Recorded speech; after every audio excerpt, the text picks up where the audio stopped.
brought to you by Nova शुद्ध घी। जब जब खाए दिल खुश हो जाए, सदियों का नोवा शुद्ध देसी घी, सपना स्वस्थ भारत का। I love घी। तो आदाब, नमस्कार, गुड इवनिंग, सत श्री अकाल। एक बार फिर आप तमाम लोगों का स्वागत है क्राइम तक की कहानी के इस एपिसोड में। उम्मीद है पूरी फैमिली अच्छी होगी, अपना और अपनों का ख्याल रख रही होगी। आज पर्दे के हीमैन पर्दे से उतर गए, हमेशा हमेशा के लिए। लेकिन पर्दे से उतरकर अपने चाहने वालों के दिलों में हमेशा हमेशा के लिए कैद हो गए। धर्मेंद्र सिंह देओल 89 ईयर्स ओल्ड 15 दिन के बाद, 2 हफ्ते बाद 8 दिसंबर को 90th बर्थडे होता उनका, 90वां जन्मदिन। लेकिन उससे 2 हफ्ता पहले आज दोपहर उनकी मौत की खबर आई। हालांकि इससे कुछ वक्त पहले भी कुछ जगहों पर उनकी मौत की खबर आई थी, लेकिन वो खबर झूठी थी। और आज जब ये खबर आई तब मेरा मन यही कर रहा था कि शायद इस बार भी ये खबर झूठी निकले, पर ऐसा हुआ नहीं और धर्मेंद्र की मौत हो गई। पंचतत्व में विलीन हो गए, क्योंकि आज ही उनका विले पार्ले शमशान में अंतिम संस्कार भी कर दिया गया। पहली बार मुझे धर्मेंद्र का नाम कब सुनाई दिया था? मैं उस वक्त छोटा था बहुत, और हमारी एक क्रिकेट टीम हुआ करती थी बच्चों की। हमारी एक सीनियर क्रिकेट टीम हुआ करती थी जिसमें मोहल्ले के सारे सीनियर खेला करते थे। उसमें मेरे चाचा, आस पड़ोस के बाकी लोग। तो एक रोज़ एक मैच चल रहा था और हम सारे बच्चे बराबर में बैठकर वो मैच देख रहे थे, क्योंकि सीनियर का मैच था। तभी अचानक हमने देखा कि सीनियर प्लेयर में 2 लोग आपस में लड़ रहे हैं। तो फिर हम लोग भी गए, हमने पूछा क्या लड़ाई हुई। तो पता चला कि एक ललन, जिन्हें हम ललन चचा बुलाते थे, ललन चाचा लड़ रहे हैं। तो मैंने पूछा क्यों लड़ाई हुई? तो उन्होंने कहा कि धर्मेंद्र की वजह से लड़ रहे हैं। तो हम लोगों ने आपस में बात की, हम जितने बच्चे थे, हमने कहा कि सीनियर टीम में धर्मेंद्र नाम का तो कोई प्लेयर है ही नहीं, कोई क्रिकेटर है ही नहीं। हम सभी के नाम जानते थे, क्योंकि हम लोग उनको फॉलो करते थे, हमारे आइडियल हुआ करते थे वही सब, क्योंकि हमारी जूनियर टीम थी क्रिकेट की। तो मैंने कहा पर धर्मेंद्र तो कोई है ही नहीं, और जिनसे मैच था वो भी सब एक दूसरी ही लोकल टीम थी, उनमें से भी हमें पता था कि शायद धर्मेंद्र कोई नहीं, फिर भी हमें लगा कि कोई होगा। तो आखिर मैं पूछा बड़ी हिम्मत करके कि ये किस धर्मेंद्र की वजह से लड़ रहे हैं। तब हमारे चाचा ने बताया कि अरे वो एक धर्मेंद्र हीरो हैं, उसको उसकी वजह से लड़ रहे हैं, क्योंकि धर्मेंद्र को किसी ने कुछ कह दिया बुरा भला और ये उस पर गुस्सा हो गए। तो मैंने कहा धर्मेंद्र हीरो, इतना पता था हीरो लोग मुंबई में रहते हैं। तो मैंने कहा कह दिया, क्या धर्मेंद्र इनको जानते हैं या कुछ है? बोले नहीं, ये धर्मेंद्र के लिए पागल है। तो पहली बार उस दिन मैंने धर्मेंद्र का नाम सुना कि वो एक हीरो हैं, मुंबई में रहते हैं। इसके बाद अब ये था कि फिल्मों के बारे में थोड़ी बहुत जानकारी थी, पर एक्टर एक्ट्रेस के नाम नहीं मालूम थे। उस वक्त फिल्में देखने की इजाज़त भी नहीं मिलती थी, बहुत छोटे थे। फिर ललन चचा के घर में आना जाना था, बिल्कुल हमारे पड़ोस में रहते थे। तो एक दिन उनके कमरे तक गया, क्योंकि उनके छोटे भाई ने मुझसे कहा कि उनके कमरे में दरो दीवार पर धर्मेंद्र की तस्वीरें लगी होती हैं। मैं गया, जब मैंने पहली बार धर्मेंद्र का फ़ोटो देखा, तस्वीर जब पहली बार देखा तो मुंह से निकला कितने स्मार्ट हैं। पूरी दीवार धर्मेंद्र की तस्वीरों से पटी पड़ी थी। फिर धीरे धीरे बात करने का मौका मिला, जानने का मौका मिला, तो पता चला कि ललन चचा शायद उस पूरे इलाके में, शायद उस इलाके क्या शहर में, शहर क्या मुझे लगता है देश के गिने चुने में से उन एक फ़ैन में से थे, जिनकी ज़िंदगी ही धर्मेंद्र से शुरू होती थी और धर्मेंद्र पर ख़त्म होती थी। उनका रूटीन था कि जब भी कोई फिल्म धर्मेंद्र की रिलीज़ होती, पहला दिन और पहला शो, चाहे कोई भी हालात हो, और ये आखिरी वक्त तक नहीं टूटा। इसके बाद मैं दिल्ली आ गया। दिल्ली में धीरे धीरे वक्त बीता, आज तक मैं नौकरी करने लगा, अब आज तक के ज़रिए टीवी पे आने लगा। फिर कई साल बाद जाने का मौका मिला उसी जगह। तो ललन चचा की अब उम्र हो गई थी। एक दिन उन्हें पता चला, मैं गया तो उन्होंने कहा कि अच्छा, उनके बेटे थे, उन्होंने कहा पापा आपको बहुत याद करते हैं, टीवी पे आपको हमेशा देखते हैं। तो मैं गया तो पूछा, तो उन्होंने क्या, जब मुलाकात हुई तो इत्तेफाक की बात है, उस वक्त शायद डॉन फिल्म आने वाली थी शाहरुख खान की, और डॉन की पूरी स्टार कास्ट, जिसमें शाहरुख खान, प्रियंका चोपड़ा, इसके अलावा उसके जो डायरेक्टर फरहान अख्तर, ये पूरी टीम आज तक के ऑफिस आई थी। और मैं दीपक शर्मा, हम दोनों इंटरव्यू कर रहे थे शाहरुख खान और बाकी लोगों का, क्योंकि क्राइम बेस्ड डॉन फिल्म थी। तो उन्होंने देख लिया था ललन चचा ने। तो जब मैं पहुंचा और उनसे मिला तो उन्होंने कहा कि बेटा तुम तो बड़े बड़े हीरो से मिलते हो, शाहरुख खान का इंटरव्यू देखा, क्या मुझे कभी धर्मेंद्र से मिला सकते हो? मेरे दिमाग में वो बात घूम गई बरसों पुरानी कि वो ललन चचा हैं जो धर्मेंद्र के लिए ही जीते हैं। मैंने अपनी ज़िंदगी में उनसे बड़ा कोई फ़ैन नहीं देखा। पता नहीं क्या हुआ, मेरे मुंह से निकला कि अरे चचा कैसी बात की, मैं आपको ज़रूर मिलाऊंगा। पर वो मुंबई में रहते हैं, कहते हैं मुझे पता है, तुम जिस दिन कहोगे मैं मुंबई आ जाऊँगा फ़्लाइट पकड़ के। मैंने कहा ठीक। फिर आया और वही होता है जो बड़े शहरों में हम लोग जो रहते हैं ऐसी चीज़ें भुला देते हैं। मैंने भी फिर वो बात भुला दी। कुछ वक्त के बाद मुझे एक दिन खबर आई कि ललन चचा की मौत हो गई। तब मुझे अफसोस हुआ कि एक ख्वाहिश उन्होंने जताई थी और वो मैं पूरी नहीं कर पाया। ज़रा सी कोशिश करता तो शायद मुंबई में बहुत सारे मेरे ऐसे जानकार थे जिनसे कहकर मैं धर्मेंद्र से उनकी मुलाकात करा सकता था। तो इसके लिए ललन चचा मैं आपसे हमेशा माफ़ी मांगूंगा और अफसोस रहेगा कि मैं आपकी ये ख्वाहिश पूरी नहीं कर पाया। लेकिन इन्हीं ललन चचा की वजह से मैं धर्मेंद्र को जान पाया। 4 या 5 बार मुझे मौका मिला धर्मेंद्र साहब से मिलने का, और यकीन मानिए जब मिला कभी ऐसा नहीं लगा कि मैं उनसे पहली बार मिल रहा हूँ। मतलब अपना बनाने की शायद जो कला थी, गज़ब की कला थी। और मैं वैसे भी फ़ैन हूँ। मैं बाकी के जो बाद में लोग आए, मेरी नज़र में जो मेरी अपनी एक सोच बनी ललन चचा की वजह से कि धर्मेंद्र से हैंडसम, धर्मेंद्र से खूबसूरत हिंदी फिल्म इंडस्ट्री में मैंने मतलब किसी और को वो जगह दी ही नहीं आज भी। और मैं वाकई उनका अंधा फ़ैन हो गया। आप फिल्मों के नाम लीजिए, मैं सारे देख चुका हूँ। तो बहुत कम ऐसे एक्टर हैं जिनको मतलब जिनके लिए दिल में जगह होती है, उनमें से एक धर्मेंद्र। और इत्तेफाक की बात है कि आज वो हमारे बीच रहे नहीं। तो मेरी पूरी कोशिश है कि वो दास्तानें, वो कहानियाँ जो शायद बहुत कम आई हों सामने, आज आपके सामने इस मौके पर रखना चाहता हूँ। धर्मेंद्र सिंह देओल इनका पूरा नाम था। ये लुधियाना के पास पंजाब में एक साहनेवाल गांव है, वहीं इनका जन्म हुआ 8 दिसंबर 1935 को। फादर इनके एक स्कूल में टीचर थे और उसी स्कूल में जो वे स्कूल था उसका नाम भी है कृष्ण चौधरी आर्य हाई स्कूल। इसी स्कूल में जब धर्मेंद्र की उम्र हुई तो दाखला मिल गया और वो वहीं पढ़ने लगे। 10 तक, मैट्रिक तक की पढ़ाई की। उस दौर में मैट्रिक तक की पढ़ाई भी ठीक ठाक मानी जाती थी। अंग्रेज़ों का दौर था, अभी हम आज़ाद हुए नहीं थे। 35 में जन्म हुआ था चूँकि। फिर मैट्रिक पास करने के बाद 19 साल की उम्र में एक रेलवे में क्लर्क की नौकरी मिली। धर्मेंद्र ने नौकरी शुरू कर दी और जब नौकरी मिली तब यही था उस वक्त की अब सरकारी नौकरी हो गई, नौकरी मिल गई, लड़के की शादी कर दो। सिर्फ 19 साल की उम्र में धर्मेंद्र की शादी कर दी गई। उनकी पत्नी थी प्रकाश कौर। सब कुछ ठीक चल रहा था, लेकिन धर्मेंद्र को पिक्चर देखने का शौक था और फिल्म देखने के शौक की वजह सिर्फ एक शख्स, और वो थे दिलीप कुमार। धर्मेंद्र ने दिलीप कुमार की कुछ फिल्में अपने गांव में देखी और जब देखी तो उन्होंने तय किया कि वो भी एक दिन पर्दे पर आएंगे और दिलीप कुमार बनेंगे। उनकी ज़िंदगी में दिलीप कुमार का सबसे बड़ा रोल रहा। वो दिलीप कुमार के अंधे फैन थे। तो दिलीप कुमार की वजह से उन्होंने तय किया कि अब वो फिल्मों में ही काम करेंगे, लेकिन एक सानेवाल जैसे गांव का बच्चा और फिर मुंबई जाए और फिल्मों में काम करे।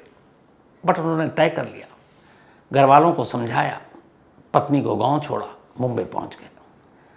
अब मुंबई नगरी सपनों की नगरी, बहुत सारे लोग, हज़ारों सैकड़ों लोग तमाम सपने लेकर पहुंचते हैं, लेकिन ये शहर बहुत पत्थर दिल है, आसानी से सब कुछ नहीं देता।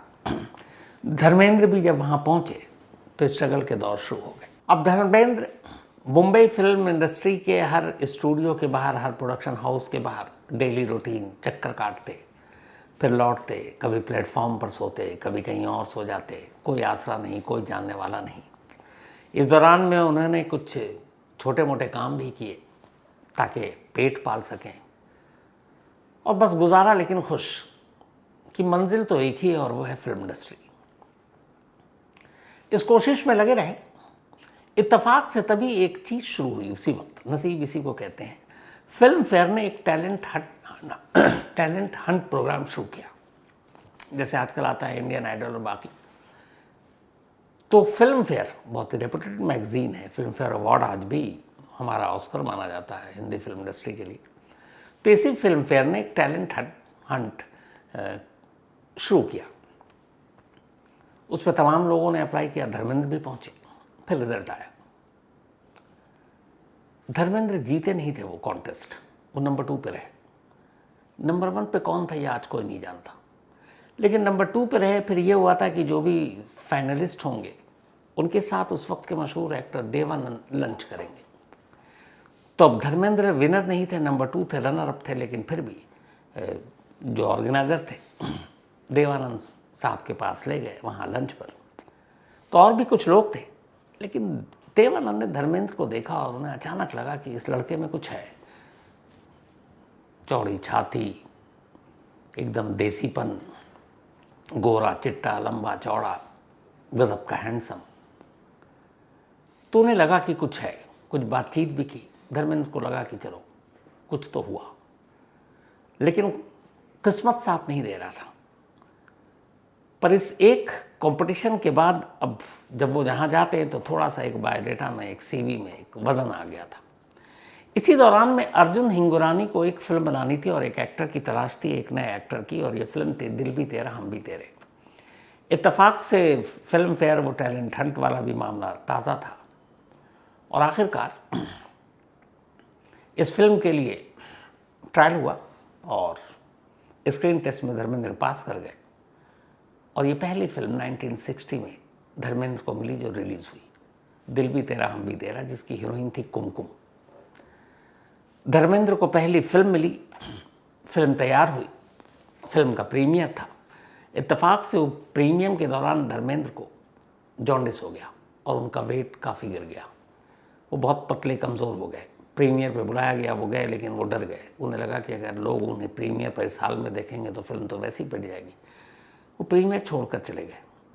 हालांकि ये फिल्म उतनी चली नहीं धर्मेंद्र का। और इस फिल्म के लिए धर्मेंद्र को टोटल जो साइनिंग अमाउंट मिला था 51 रुपीज़, 51 रुपये, 60 की बात कर रहा हूँ, तब भी बहुत ज़्यादा नहीं थे। धर्मेंद्र का स्ट्रगल का दौर जारी था, पैसे थे नहीं, ठिकाना था नहीं। लेकिन इस फिल्म के बाद उन्होंने जुहू पे एक किराए का कमरा लिया था। इससे पहले जब प्लेटफॉर्म पर रहते थे तब खाने के पैसे जब नहीं होते तो इसबगोल अपने साथ ले गए थे पंजाब से, और उसी को उबाल कर खा कर पूरा दिन निकाल देते थे। लेकिन खैर, इसके बाद इस फिल्म के आने के बाद लोगों ने नोटिस किया और फिर धीरे धीरे धर्मेंद्र को बहुत सारी फिल्में मिलनी शुरू हुई। जब फिल्में मिलनी शुरू हुई तो कुछ चली, कुछ थोड़ी बहुत चली, लेकिन धर्मेंद्र को अब एक मंजिल मिलती जा रही थी। और इन्हीं सब के बीच फिर आई फूल और पत्थर मीना कुमारी के साथ। इस फिल्म ने धर्मेंद्र की ज़िंदगी बदल दी। फूल और पत्थर पहली वो फिल्म थी जो बॉक्स ऑफिस पर सुपर डुपर हिट हुई थी, और यहीं से धर्मेंद्र और मीना कुमारी की नज़दीकियों की कहानी भी शुरू हुई। इसके बाद तो ये हुआ कि मीना कुमारी जो भी फिल्म करती वो बहुत बड़ी उस वक्त एक एक्ट्रेस थी। तो ये होता था कि हर फिल्म के प्रोड्यूसर डायरेक्टर से वो सिफारिश करती थी कि अगर धर्मेंद्र इस फिल्म में लीड रोल करेंगे तो ही मैं हीरोइन बनूंगी। और कहते हैं कि मीना कुमारी के कहने पर बहुत सारी फिल्में धर्मेंद्र को मिली। इन दोनों की नज़दीकियाँ थीं। किस्से ये भी हैं कि ये दोनों एक दूसरे से प्यार हो गया था, लेकिन ये रिश्ता चला नहीं। उधर धर्मेंद्र की शादी चूँकि ऑलरेडी हो चुकी थी, प्रकाश कौर तब तक 4 बच्चों को जन्म दे चुकी थी। सनी देओल, बॉबी देओल, विजेता, अजेता। जो धर्मेंद्र का प्रोडक्शन हाउस, उसका नाम विजेता प्रोडक्शन हाउस उनकी बेटी के नाम पर है। तो खैर, मीना कुमारी के बाद अब धीरे धीरे धर्मेंद्र को फिल्में मिलने लगी, फिल्में हिट होने लगी, और धर्मेंद्र अब एक नाम हो चुके थे। इसके बाद तो फिर तूफान आया 1975, शोले। फिर शोले के बाद उस वीरू ने कभी पलट कर नहीं देखा। इसके बाद चाहे कितने भी बड़े बड़े एक्टर आए, दिग्गज आए, धर्मेंद्र को कोई डिगा नहीं पाया। जब राज कपूर का दौर था तब भी धर्मेंद्र का नाम था। जब दिलीप कुमार का दौर था, जो आइडियल थे धर्मेंद्र के, और दिलीप कुमार अपने उरूज पर थे, तब भी धर्मेंद्र को कोई भुला नहीं पाया। जब राजेश खन्ना की आंधी चली तब भी धर्मेंद्र अपनी जगह कायम थे। जब अमिताभ बच्चन का दौर आया तब भी धर्मेंद्र अपनी जगह कायम थे। मतलब बड़े बड़े सितारे, उनका ऑरा, उनका दौर रहा, लेकिन धर्मेंद्र कभी गुम नहीं हुए। ये उनकी शख्सियत का करिश्मा था। इसके बाद तो करीब फिल्मों की झड़ी सी थी।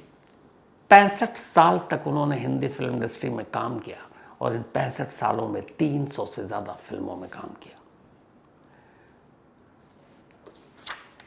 अब वो बातें जो शायद बहुत आम नहीं हुई कभी, ये बहुत कम सामने आई। धर्मेंद्र को आखिर 65 साल और 300 फिल्मों के बाद भी लोग उतना ही प्यार और उतना ही अपनापन क्यों देते? इसकी कुछ बेसिक सी वजह है। कहते हैं कि धर्मेंद्र वो एक्टर हैं या वो इंसान हैं जिनके चेहरे पे कोई और चेहरा नहीं है। उन्होंने 300 से ज़्यादा फिल्मों में अलग अलग किरदारों को निभाया, अलग अलग उनके चेहरे आपने देखे होंगे, अलग अलग हुलिया देखा, लेकिन असली धर्मेंद्र का एक ही चेहरा था और वो था बहुत ही ईमानदार चेहरा, बहुत ही मतलब जिसके पीछे कोई छल कपट नहीं।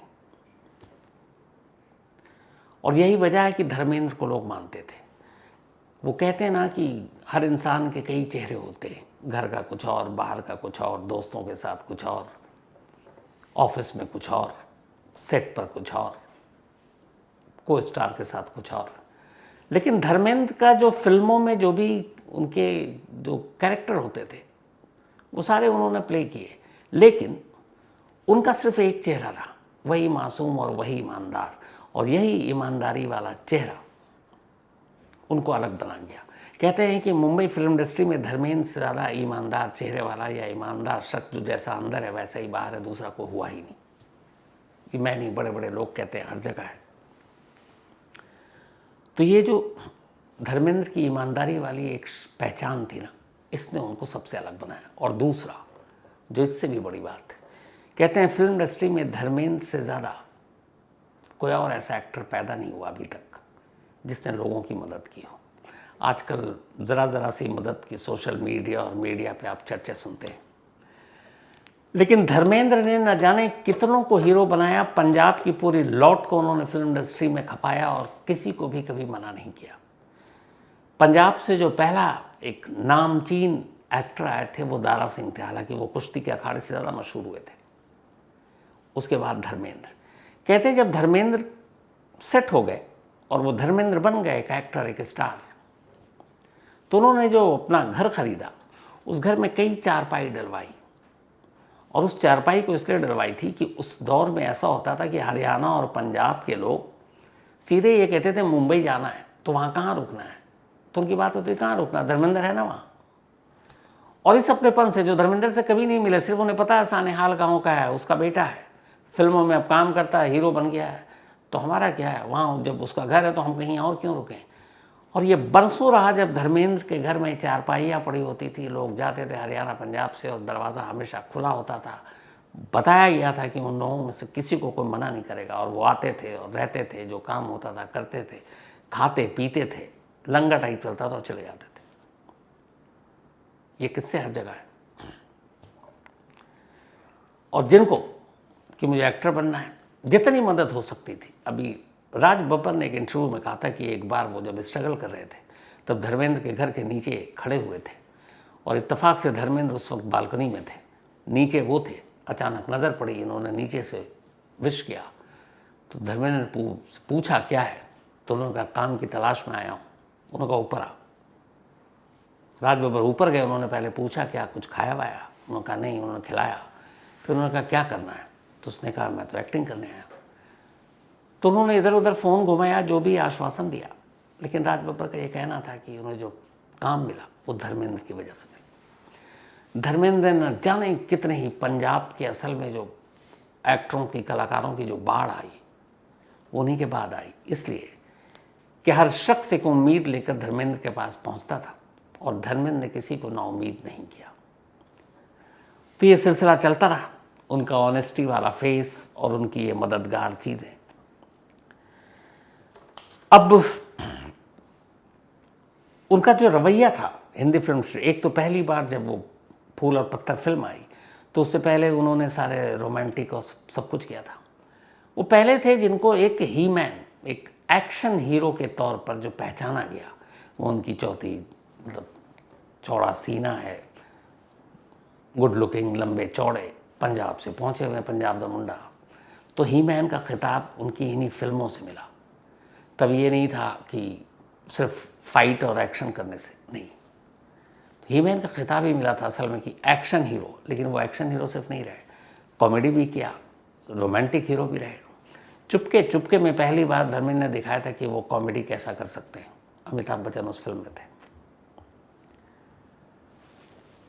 कहते हैं कि जब 1975 में जो शोले फिल्म आई थी, उससे पहले शोले के लिए धर्मेंद्र लीड रोल तो थे ही, चुन लिए गए थे, रमेश सिप्पी जी साहब ने चुना हुआ था।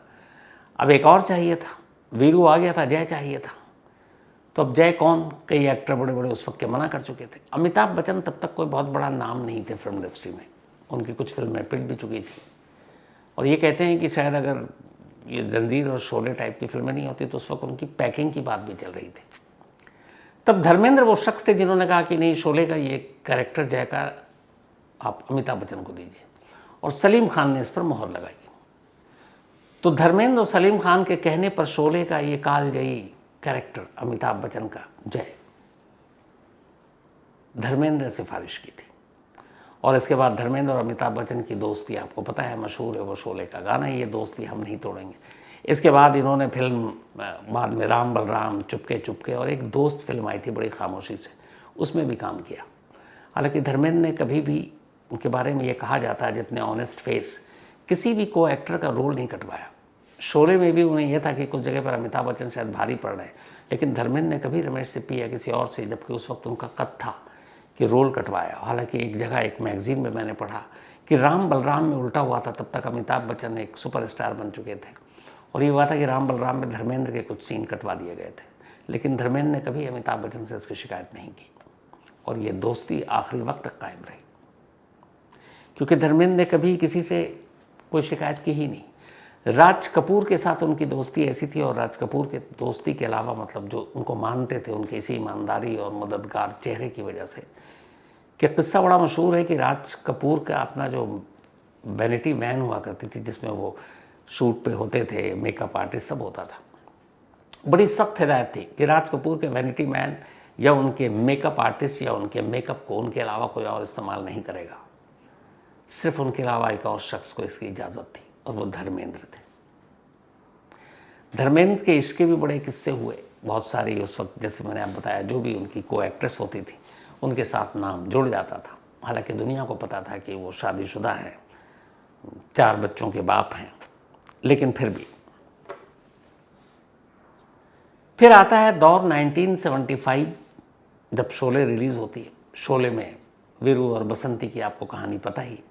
हालांकि इससे पहले भी ये कुछ फिल्मों में साथ काम कर चुके थे, और उन्हीं काम करने के दौरान धर्मेंद्र और हेमा मालिनी दोनों बहुत करीब आ चुके थे। और कहते हैं कि इनका प्यार सिर्फ वैसा प्यार नहीं था, इनका प्यार ये था कि दोनों एक दूसरे को दिल से चाहते थे और एक होना चाहते थे। लेकिन दिक्कत ये थी कि धर्मेंद्र शादीशुदा थे और 4 बच्चे थे, तो वो शादी कैसे करें, पहली पत्नी के रहते हुए, हिंदू मैरिज एक्ट के तहत कर भी नहीं सकते थे। इस दौरान में अब धर्मेंद्र हेमा मालिनी के बड़े किस्से चलने लगे थे। तो जो धर्मेंद्र और हेमा मालिनी के जब भी किस्से चलने लगे, तो जया चक्रवर्ती जी थी हेमा मालिनी की, ये माता जी का नाम है उनकी माँ का, उन्हें भी ये बात पता चली। तब उन्होंने हेमा मालिनी को एक बार समझाया, और उन्होंने कहा कि अच्छा ठीक है, मैं तुम्हें शादी करनी है फिल्म इंडस्ट्री में, तो तुम जितेंद्र से कर लो। उस वक्त जितेंद्र भी ठीक ठाक नाम कमा चुके थे। अब जितेंद्र कुंवारे भी थे, तो एडवांटेज ये भी था कि जितेंद्र से शादी हो सकती है, और जितेंद्र के साथ हेमा मालिनी की जोड़ी भी सुपर डुपर हिट हो रही थी, बहुत सारी फिल्में इन्होंने साथ में किया था। अब हेमा मालिनी कश्मकश में, क्योंकि वो धर्मेंद्र से प्यार करती हैं, शादी उन्हीं से करना चाहती हैं, लेकिन उधर धर्मेंद्र की दिक्कत ये कि 4 बच्चों के पिता हैं, शादीशुदा हैं, क्या करें। एक कहानी तो ये भी है कि जितेंद्र और हेमा मालिनी की माँ की वजह से इन दोनों की इंगेजमेंट तक फाइनल हो गई थी, और धर्मेंद्र एंड टाइम पर पहुंच गए जितेंद्र के घर और ये रोका। लेकिन अब शादी करना चाहते हैं, और शादी कैसे करें, तब सोशल मीडिया और ये सारी चीज़ें तो थी नहीं जो हंगामा शोर हो। तो फिर ये हुआ कि तभी कर सकते हैं धर्मेंद्र जब वो प्रकाश कौर से तलाक ले लें। बड़ी हिम्मत करके धर्मेंद्र ने एक दिन प्रकाश कौर से बात की।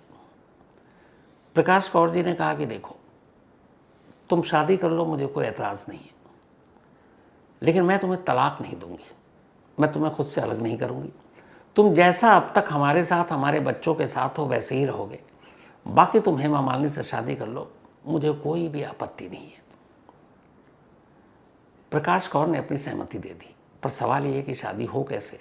तब इसके दो वर्जन आए। एक ये कि फिर हिंदू मैरिज एक्ट के तहत हो नहीं सकता, तो फिर धर्मेंद्र और हेमा मालिनी ने दिलावर खान और आयशा के नाम से निकाह किया, मुस्लिम रीति रिवाज के हिसाब से। उस वक्त के निकाहनामे भी मीडिया में आए और ये बहुत चला कि सिर्फ शादी करने के लिए उन्होंने ऐसा ऐसा किया। हालांकि बहुत बाद में धर्मेंद्र ने एक इंटरव्यू में ये खुलासा किया था कि उन्होंने कभी इस्लाम कबूल नहीं किया और न इस तरह से किया। प्रकाश कौर जी ने इजाज़त दे दी और उन्होंने शादी कर ली। ये किस्सा था।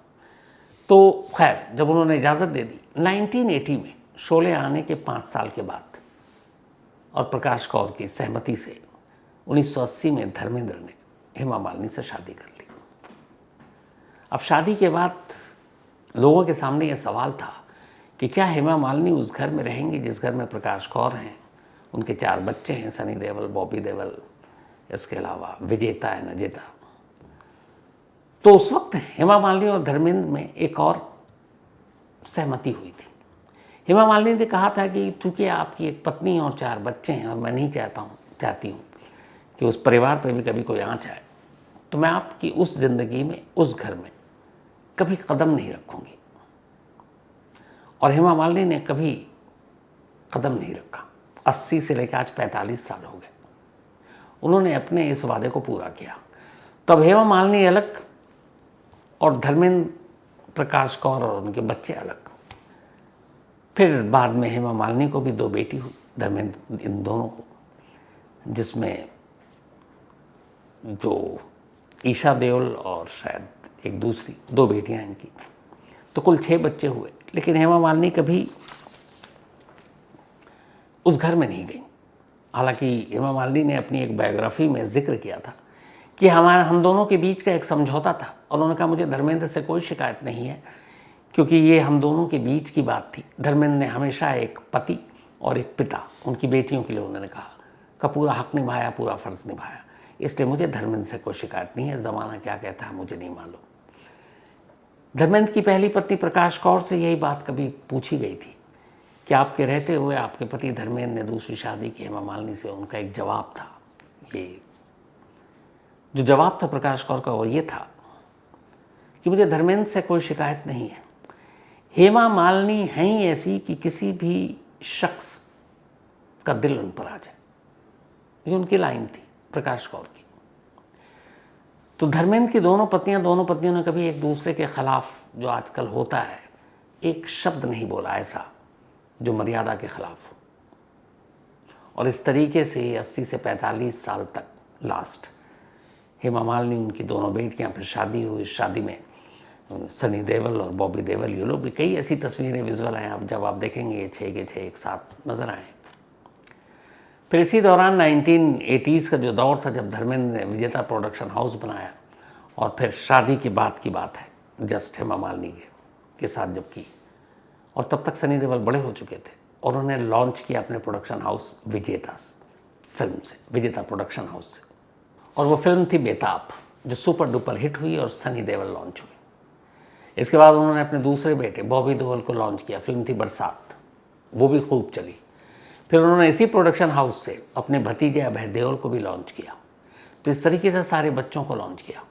उधर ईशा देओल और उन सब के लिए भी करियर में जो मदद थी सब किया, और धीरे धीरे ये सारा सिलसिला चलता रहा।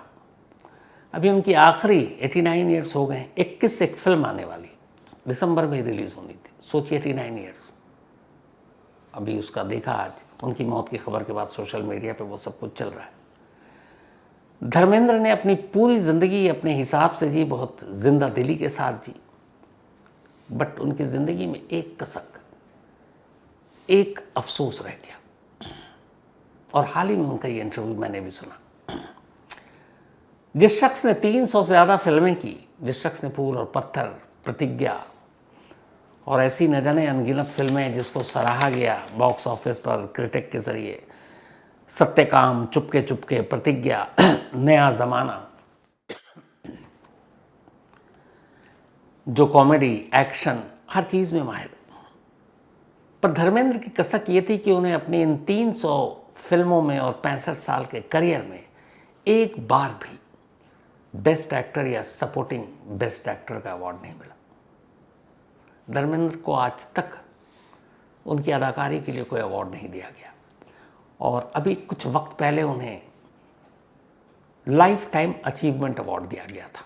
इत्तेफाक से यह अवार्ड उन्हें जय ने दिया था, वीरू को, यानी अमिताभ बच्चन ने। लाइफ टाइम अचीवमेंट अवार्ड किसी भी फील्ड में जब दिया जाता, आपको पता है इसका मतलब आप मान कर चलते हैं कि अभी रिटायर हो गया लाइफ से, अपने काम से, ऐसे लोगों को दिया जाता है। तो जब लाइफ टाइम अचीवमेंट अवार्ड मिला, इससे पहले एक बार और भी मिल चुका था धर्मेंद्र को, तब उन्होंने ये अपना दुख जताया था और बयान किया था पब्लिकली। उन्होंने कहा था कि जब मैं फिल्मों में आया और उसके बाद हीरो बना, बहुत सारी ऐसी फिल्में हैं जिसके लिए मुझे नॉमिनेट किया गया और हर साल जब भी मुझे नॉमिनेट किया जाता, मैं उस साल एक नया सूट सिलाता, उस सूट से मैचिंग टाई ढूंढता, उसको सहेज कर रखता और सोचता कि आज स्टेज पर जाऊंगा और मैं ये अवार्ड लूँगा। उनका साल दर साल नॉमिनेट होते रहे, अवार्ड बढ़ते रहे, पर उनके झोली में एक भी अवार्ड नहीं आया। फिर उन्होंने एक बार ये भी कहा था कि उन्होंने सूट सिलवाना बंद कर दिया, टाई छोड़ दी। फिर उन्होंने कहा कि मैं शॉर्ट में ही पहुंच जाऊंगा। फिर उन्होंने ये भी मजाक में कहा था मैं चड्डी में चला जाऊंगा। पर उनका अफसोस ये था कि कभी उन्हें अवार्ड नहीं मिला, लाइफ टाइम अचीवमेंट अवार्ड। और भारत सरकार की तरफ से एक पद्म भूषण को छोड़ दें तो उनकी अदाकारी के लिए कभी किसी ने नवाजा नहीं। एक रिपोर्टर के सवाल पर उन्होंने कहा था कि शुरू में उन्हें तकलीफ तो हुई, पर बाद में लगा कि जो करोड़ों लोग देश और दुनिया में उनके चाहने वाले उन्हें प्यार करते हैं, ये उससे बड़ा अवार्ड है। अगर वो अवार्ड मिल भी जाता तो शायद आज किसी अलमारी में धूल फांक रहा होता, लेकिन जो उनके चाहने वाले हैं वो उनके सामने हैं। जितनी भी दास्तानें आप सुनाए धर्मेंद्र के बारे में, कब मेरी अपनी अगर फेवरेट फिल्मों में, जिसको मैं पता नहीं कितनी बार देख चुका हूँ, शोले तो खैर मैं उस गिनती में रखूँगा नहीं क्योंकि वो हम सभी अनगिनत बार देख चुके हैं। शायद मेरे पेशे की वजह से भी वो फिल्म मुझे बहुत अच्छी लगती है कि उसमें उन्होंने एक और महमूद साहब की इनकी गज़ब की जोड़ी थी, जीवन विलन बने थे। उस फिल्म का एक बहुत खूबसूरत गाना था कि मिलती है ज़िंदगी में मोहब्बत कभी कभी, माला सिन्हा थी। फिल्म आँखें, धर्मेंद्र की अगर बेस्ट फिल्मों में मैं अपनी जो मेरी पसंद है उनमें एक आँखें है, धर्मवीर है, प्रतिज्ञा है, आज़ाद है, ऐलान जंग है,